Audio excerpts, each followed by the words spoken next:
Several years ago, a 13-year-old boy went to his father and said, "Dad, I want to be a soldier." His dad looked at him and asked, "Why do you want to be a soldier?" "Soldiers are highly respected," said the young boy. His father laughed and told him, "Soldiers go through hell too." When it comes to entrepreneurship these days, everyone wants to be an entrepreneur. You just have to check people's social media profiles and you see that even those who have never sold water in their life claim to be entrepreneurs simply because it's what I call a societal dream. In the past, being a banker, lawyer, or doctor used to be a societal dream. Everyone envied those guys and wanted their children to be one of them because they seemed to be having more money. That craze ended with the 20th century. At the start of the 21st century, the world started noticing how young people moved from being ordinary to becoming rich celebrities just by building successful businesses. This, coupled with the fact that almost everyone hates their jobs, entrepreneurship became the next big societal dream, and everyone is being carried away by it. Now, before you start a business, let me tell you a few things you seriously need someone to tell you. 1. Entrepreneurship isn't what you think it is. Most people are like the 13-year-old boy in my previous story. He usually sees the glory that follows warriors, and he wanted that. He loved the accolades, the honor, and the worship soldiers receive, and he wanted just that. While he had a good ambition, his ambition wasn't well informed. This boy doesn't have any slight idea about the terrible pieces of training an average soldier goes through even before they ever carry the weapon. He doesn't have an idea about what facing death means, and he had no idea that many soldiers die on the battlefield every day. If this boy knew all these facts, he probably would dream of something else. Except he truly has what it takes to be a soldier. Most people are like that boy when they want to be entrepreneurs. They only see a single side of entrepreneurship they love: the cars, the house, the vacations, and the freedom. The problem of believing a single side of a story is that the other side is waiting for you to hurt you. So, am I here to discourage people from being entrepreneurs? Far from it. I am an entrepreneur. And if I come back to life 1,000 times, I'll still like to build businesses. So I'll rather encourage anyone who wants to be an entrepreneur to do it. But you have to do it with a full understanding of what you're getting into. The fast cars, the freedom, the vacations, and the big, flashy lifestyle is not worth it if you put them in perspective of what you have to go through to have them. Think about this. An average entrepreneur sacrifices a decade of his life in the wilderness of mistakes and failures before the world hears his name. 595,000 businesses fail every year. That's 60% of a million. Most businesses that are not bankrupt yet are simply there. They don't make any reasonable money. Trying to build a business is far more likely to ruin your life and make you poorer than make you the celebrity you envy.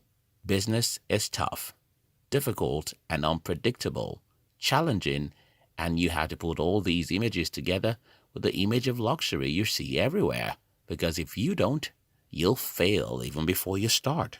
Again, I am not discouraging you from starting a business, but I want you to know what you're getting into. Because if you don't know what you're getting into, you'll mess up your life. When I was starting in the business world in July of 2008, I didn't know exactly the kind of hell I'd have to go through, but I knew it was going to be hot. Because of this understanding, I simply made up my mind to get it or die looking for it. I was willing to sacrifice 10 years of my life, and I ended up sacrificing 8 years. Those 8 years are some of the worst in my life in some sense. Almost everything about my life was shattered. My most precious relationship was gone because everyone thought I was crazy. I became the poorest person among my friends as I moved from one failure to another. Today, I can tell you that no reasonable human being should go through what I went through, simply because they want to have what I have today. Because I could have as well destroyed my life and nothing will be worth it. 2. The only reason to be an entrepreneur. While most people want to be an entrepreneur because of the fast cars, beautiful house, and fame, I think the only two reasons why anyone should try and become an entrepreneur is if you have a cause or a life's mission to solve a particular problem, which can as well give you money, and if the reason why you want to do it is in line with your value. Let me try and explain these 2 points. You see, most successful entrepreneurs don't just wake up one morning and decide to start a business, only because they want to drive a Lamborghini or buy a mansion. Most often, businesses that succeed are businesses born out of anger.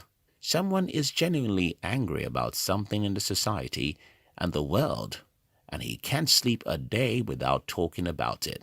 So much that he felt that if he had to die to correct such a mess, it's worth it.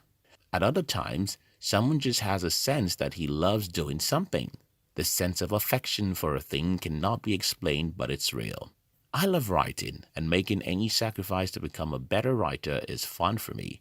And getting paid as a writer is the greatest blessing I know anyone can have, because who pays you to have fun? So, here's what I'm saying in plain language. Money alone can't drive you to become a successful entrepreneur. You have to look deeper than that. What are you angry about? What are you passionate about? What do you talk daily about?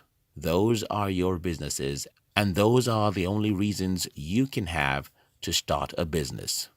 3. Starting a business because of a job sucks. One famous reason why many people want to start a business is that their jobs suck. They see right in entrepreneurship what jobs doesn't offer, but they don't see in a job what entrepreneurship lacks. This is what I mean.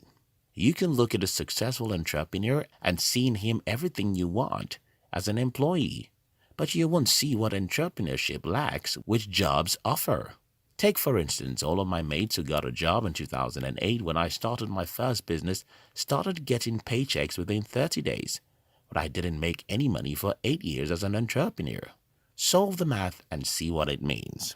Most of my mates who got jobs only make 1 or 2 serious mistakes and experience maybe 1 or 2 failures because they are in a safe zone.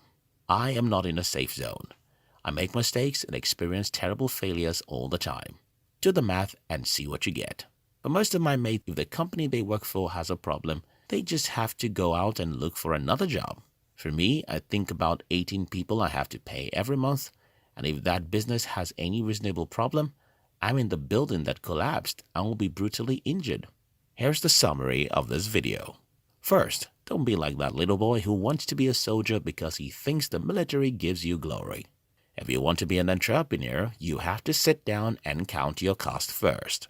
You have to make up your mind to fight hard and go through hell, because you'll have many hells on your way. And if you're not prepared for them, they will consume you.